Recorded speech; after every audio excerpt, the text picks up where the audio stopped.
Assalamualaikum warahmatullahi wabarakatuh. Sahabat beriman, mengapa di antara surat Al-Anfal dengan surat At-Taubah tidak ada lafal basmalah? Mari kita simak penjelasan di video ini yang sudah kami rangkum.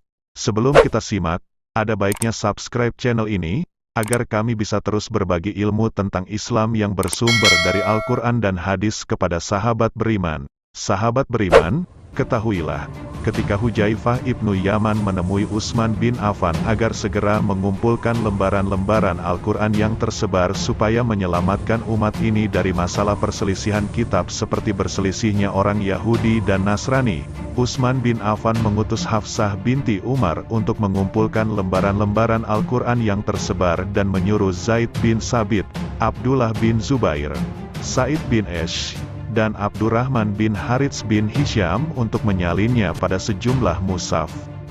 Setelah selesai menyalinnya, Utsman bin Affan memerintahkan kepada 4 orang tersebut itu untuk membakar semua tulisan Al-Quran berupa lembaran atau mushaf lainnya yang masih bertebaran. Ibnu Abbas berkata kepada Utsman bin Affan, "Apa yang mendorong kalian menempatkan surat Al-Anfal dan surah At-Taubah kalian gabungkan di antara keduanya?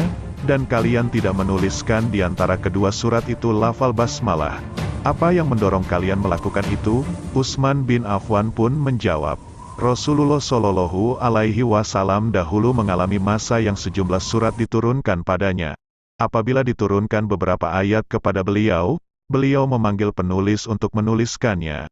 Seraya bersabda, 'Letakkan ayat-ayat ini pada surat yang disebutkan di dalamnya begini dan begitu.' Karena Al-Anfal turun pada awal Nabi Muhammad Shallallahu Alaihi Wasallam berada di Madinah. Sedangkan surat At-Taubah termasuk bagian Al-Quran yang turun paling akhir. Kisah yang terdapat pada surat At-Taubah serupa dengan kisah yang termaktub pada surat Al-Anfal.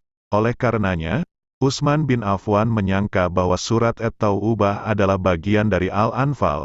Sebelum Rasulullah Shallallahu Alaihi Wasallam wafat, beliau tidak menjelaskan kepada Utsman bin Affan dan sahabatnya bahwa surat At-Taubah adalah bagian dari ayat Al-Anfal. Oleh sebab itu, Utsman bin Affan merangkaikan antara keduanya, dan tidak menulis di antara keduanya lafal basmalah. Lantas Utsman bin Affan meletakkannya pada kelompok 7 surat yang panjang. Hadis riwayat Ahmad, At-Tirmidzi dan Abu Daud.